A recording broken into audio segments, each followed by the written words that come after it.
All right, let's be real. If you're a content creator, blogger, or an entrepreneur just getting started, the last thing you want to do is spend hours building a website. That's where Bluehost comes in. Their AI tools make custom WordPress sites in minutes. No coding, no stressing. You also get built-in marketing and e-commerce tools to grow your business. And with faster loading, you can secure the bag without the lag. It's never been easier to launch your website. Go to Bluehost.com now to get started. Hi, everybody. Sharyl Attkisson here. I hope you enjoy this special From the Archives edition of Full Measure After Hours.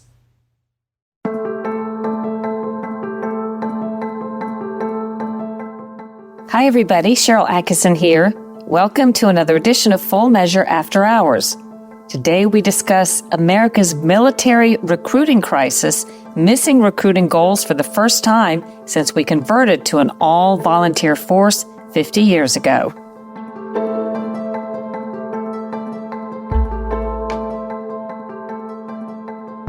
We have been sending billions of dollars in aid and munitions and all kinds of stuff to Ukraine and now to Israel, while some critics say we've been letting our own national security, our own military force, languish in some ways.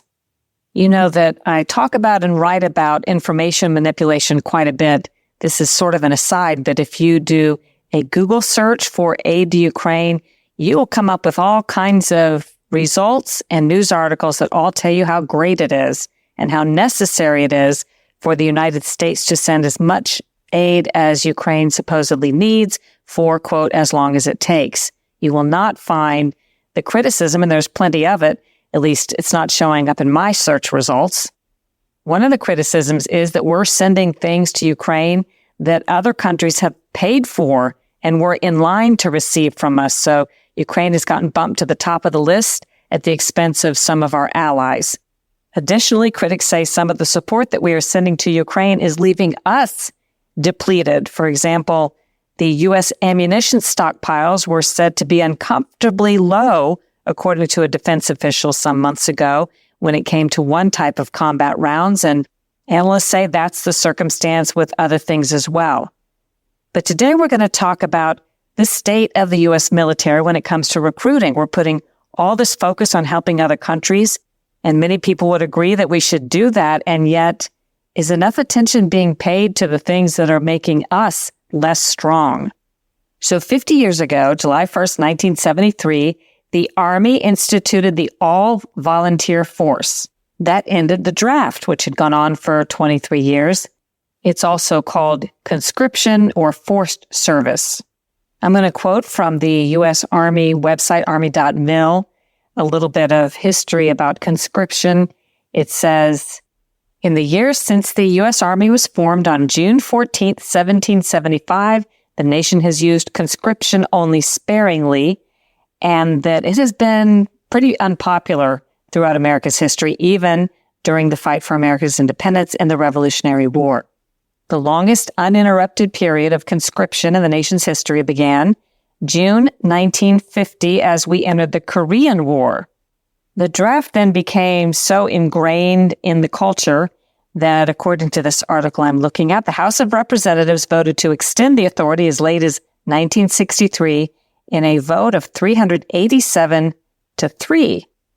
Then a commission called the Gates Commission led to a bill that changed everything, and President Nixon signed the bill September 21st, 1971, after Congress passed the legislation, leading to the all-volunteer force, which took effect on July 1st, 1973, 50 years ago this year.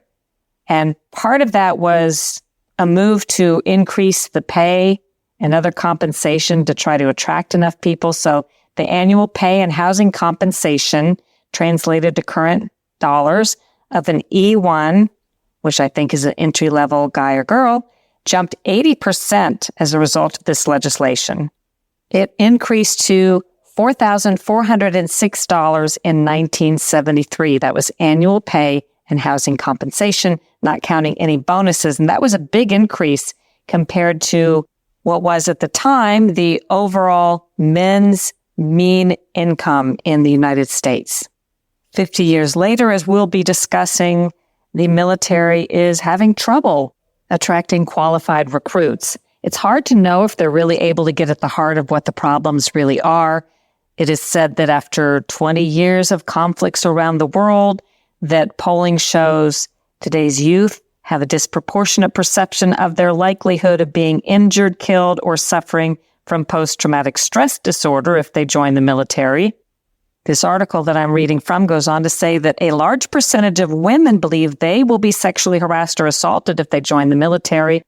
And there was a poll that showed far fewer people today believe patriotism is important than those in 1998 when asked. Today, or at least when the poll was done, only 23% responded that patriotism was important, but in 1998, that number was 70%. A lot of that blame can be laid, I think, at the feet of those who teach or decide what curriculums go in America's schools. Today's military-age adults value flexibility, self-expression, individual identity, and leisure, all things that you really can't get a whole lot of in the military. Again, do we blame the schools there? And the youth of today are much more likely to believe that climate change is a greater existential threat than China or Russia. Looking at the numbers now in terms of recruiting goals, we first fell short last year. The Army was about 15,000 recruits too few.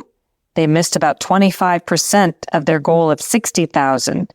And then for this year, when I first checked to start reporting on the story, 4 of the 6 military branches, depending on what they call a military branch, were on track to miss their recruiting numbers. I'll tell you how that's turning out at last check in just a moment.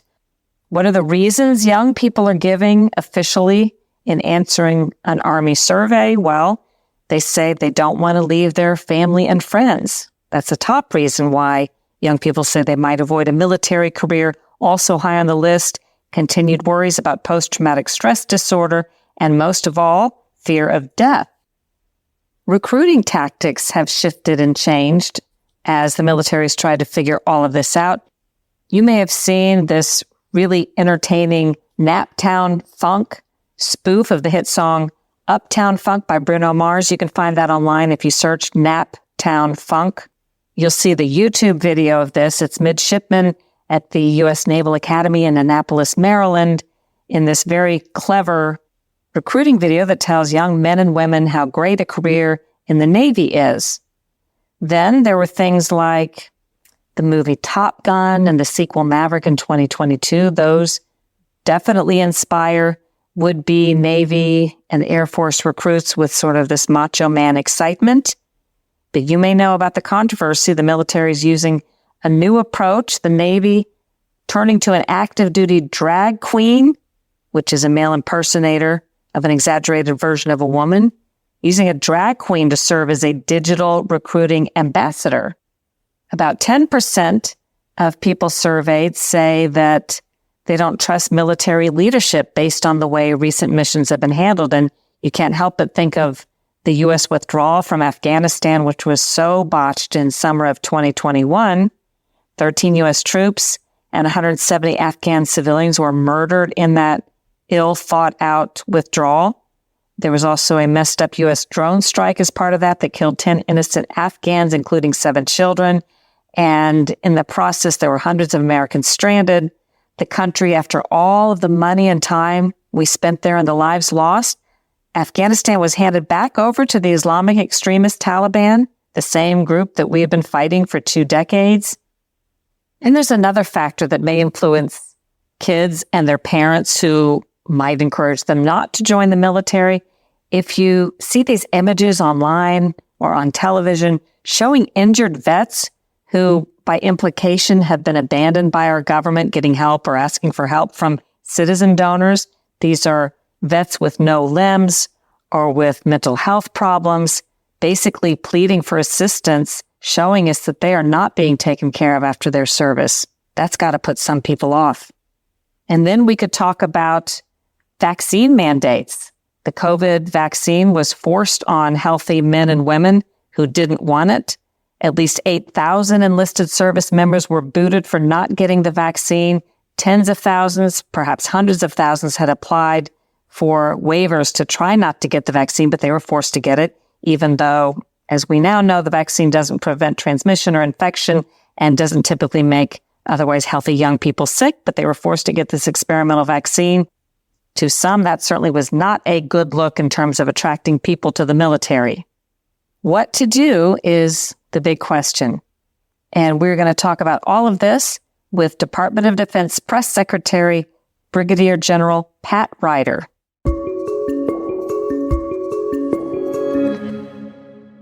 Give me an overview of what the recruiting status is today for the U.S. military. Sure. Well, first of all, we are facing some significant recruiting challenges. It's obviously a very competitive environment right now in terms of recruiting talent throughout America, and the military is not immune from that. But we are actively employing a variety of methods to try to recruit the best that America has to offer to fill our ranks. I assume the military puts a lot of effort into researching the whys, what it would take, why people do join or why they don't join. What are some top lines that you've learned is why people are not joining in the numbers that you would like them to be joining? Yeah, so it's very interesting. So there's a few things at play here. First of all, there is an extremely competitive market right now for talent. Unemployment is at record lows, and so people have options.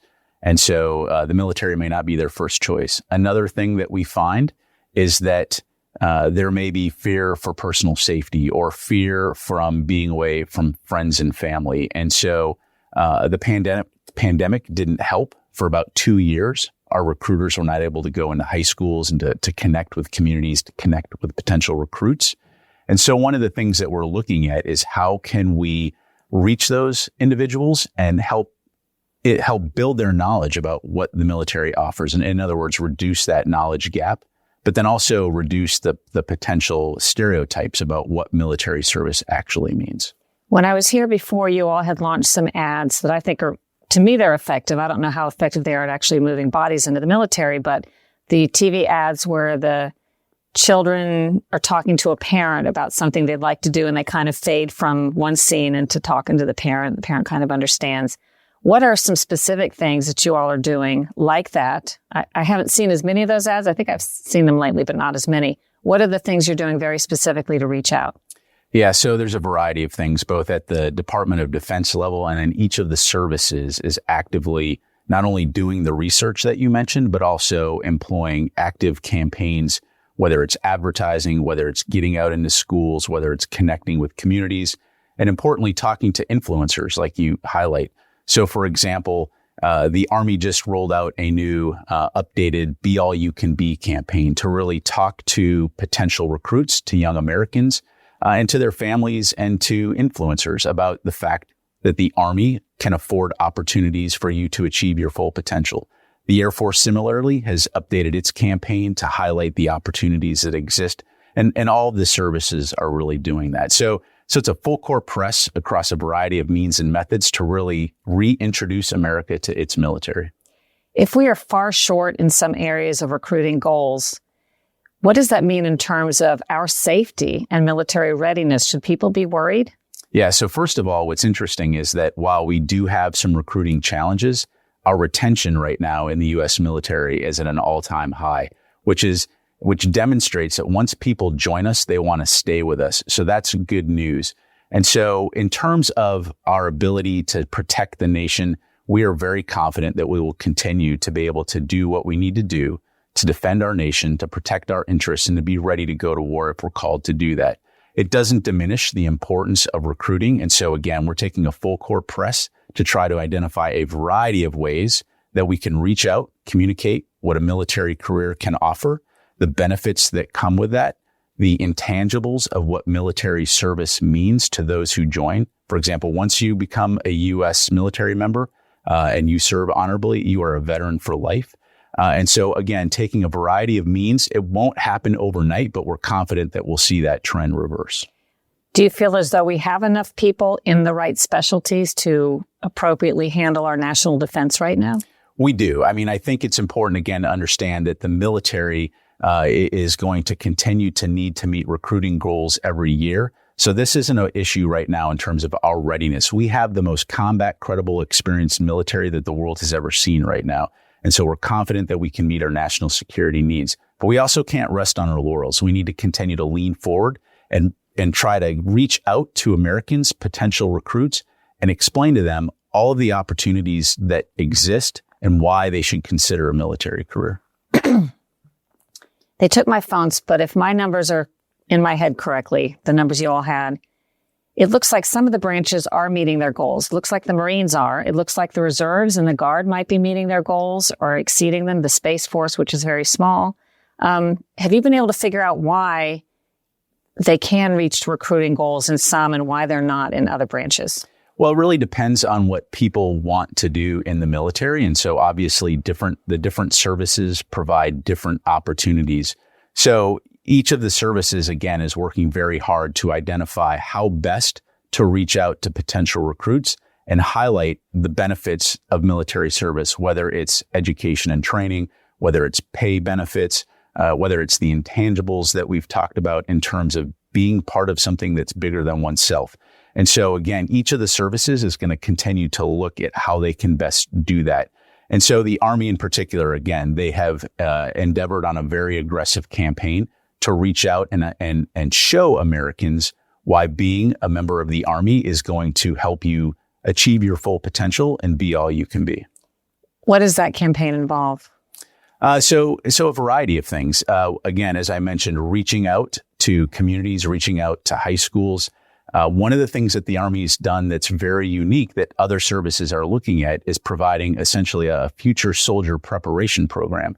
So one of the challenges in recruiting is the small pool of eligible recruits, potential recruits. So reaching out to those that may not have met the initial academic or physical fitness requirements and working with them to help them improve their health, improve their academics so that they can reapply and try again to get into the Army. And they're having some really good initial success with that program. 3 controversies that you can tell me if you think they've impacted recruiting. You talked about COVID, not so much a controversy about that, but the COVID impact. The vaccine mandates got a lot of publicity in the press. There were tens of thousands of people in the military who applied for exemptions and thousands, I think, who were released because they didn't want to get the vaccine. What is the impact of that publicity, do you think? Yeah, well, first of all, when it comes to the military, it's important to remember that, number one, we need to be ready to deploy our members anywhere in the world, anytime. And so vaccines in and of themselves are nothing new. In fact, George Washington mandated a smallpox vaccine, and as a member of the military for 30 years, all of us have had to take and continue to take multiple vaccines. So when we applied the vaccine mandate, that was a lawful order. And while that has been rescinded, we continue to encourage our members to become vaccinated because, again, I need to be able to count on you to go where I need you, when I need you to get there. So the research that we have done demonstrated that, again, the biggest reason why people didn't want to serve was concern about personal safety, concern about being away from friends and family, and just a general lack of understanding about what the military opportunities are and what it means to serve in the military. Do you think the vaccine mandates impacted recruiting, or have you even studied that? We have studied that. And of course, very small numbers in terms of that being a contributing factor to why someone may not want to serve. So again, part of what we've got to do is get out there into the communities and highlight what the potential benefits of military service are, the kinds of things that you can see and do that you can't do anywhere else other than in the military. Number 2, the military has gotten a rap, oftentimes publicity-wise, in terms of what some people call the wokeness. They hear, again, there's publicity about incidents and cases that go on. I noticed the Marines seem like they have good recruiting numbers, and that's sort of the place where maybe people think wokeness won't be as entered as much. I'm just going off of my general impressions. But what do you think is the impact of the notion that the military is changing into a different kind of body that some people wouldn't want to be part of because of what they call wokeness? Yeah. Well, I've been a part of this organization for 30 years. I've seen all echelons, all aspects. And I can tell you one of the things about the United States military, without a doubt, it is the most combat credible, experienced fighting force that the world has ever seen. So every day we come to work focused on our number one priority, which is defending this nation and ensuring that we are conducting operations to protect not only our nation's security, but our national interests around the world. And so that's what we will continue to do. And as we reach out to communities and as we reach out to potential recruits, we want folks to know that you can be a part of something bigger than yourself, that you can be a part of an organization that will make a difference and will help you, whether you decide to stay for a few years or whether you decide to stay for a career. You will leave this organization a changed person, a better citizen, and someone who feels like, you are now in a better situation to succeed at whatever it is you want to do.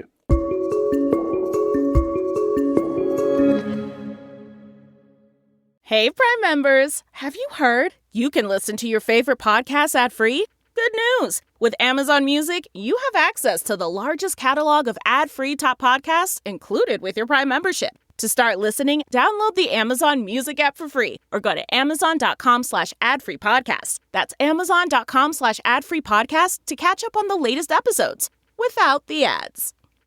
The holidays are all about sharing with family. Meals, couches, stories, Grandma's secret pecan pie recipe. And now you can also share a cart with Instacart Family Carts.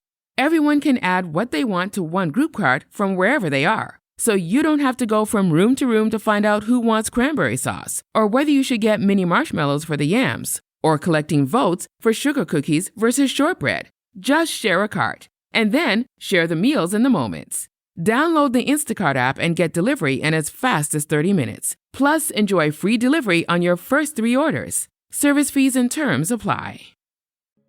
Is there any way to even know, are there the top 1 or 2 reasons that people say they join the military?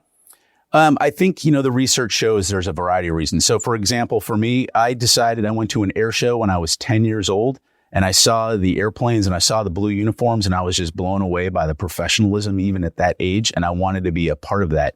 I originally joined for 4 years. I thought, I'll do this for 4 years. I'll get out and do something else.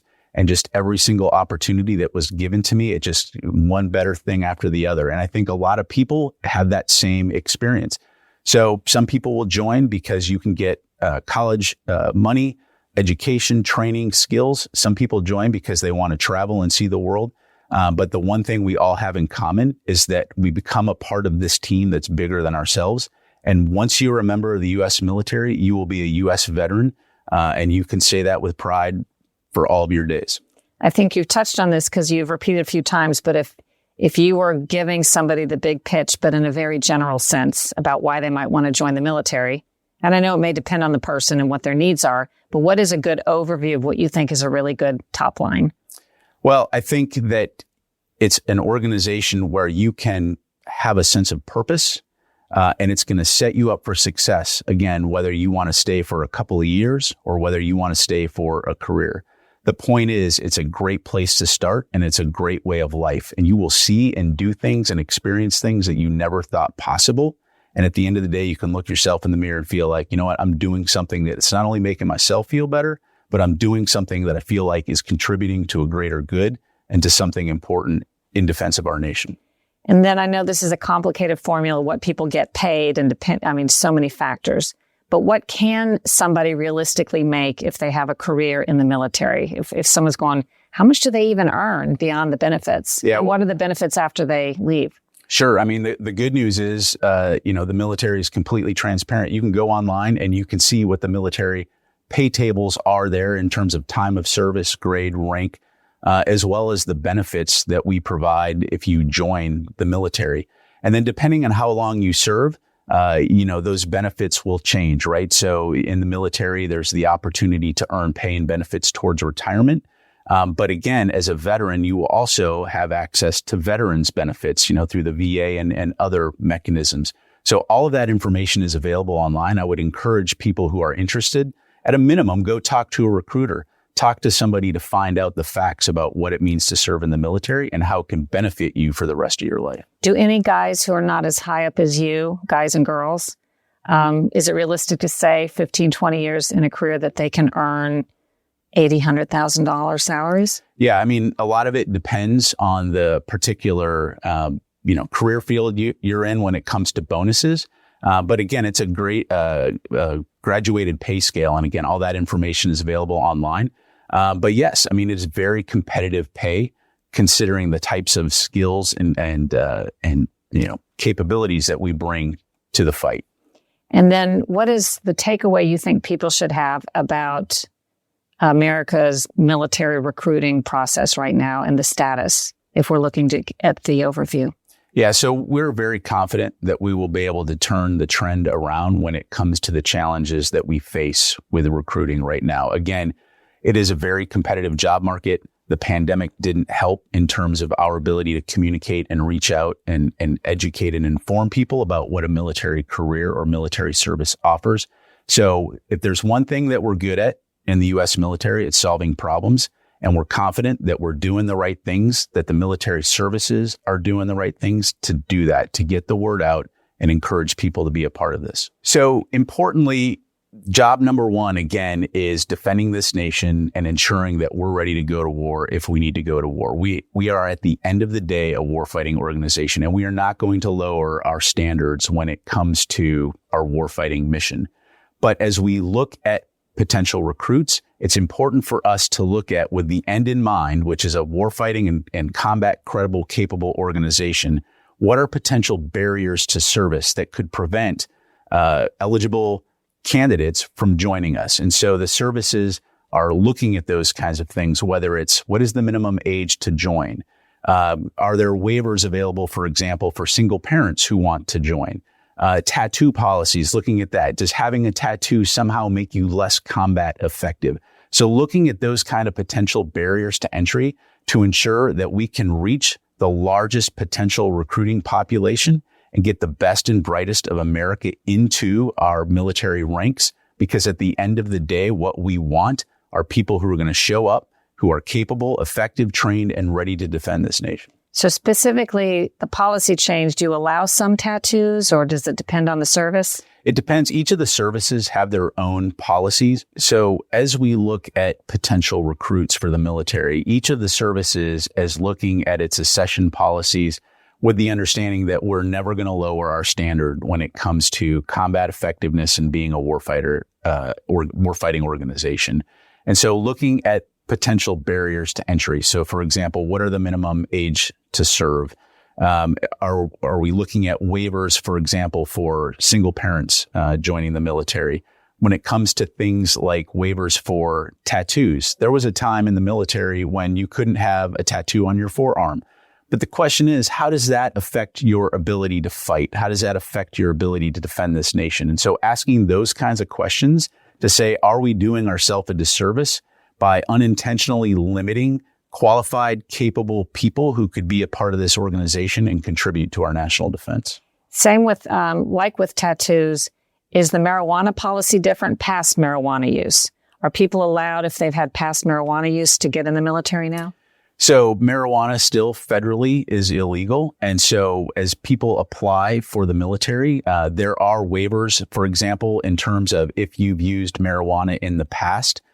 Each of the services looks at that, for example. So whereas maybe, in the distant past, if you had used it one time, then your chances of joining were obviously very low. But looking again at seeing the forest through the trees of, okay, understand you've done this in the past. However, once you join, you recognize you're subject to drug testing, you're subject to our standards, and we'll continue to meet those standards.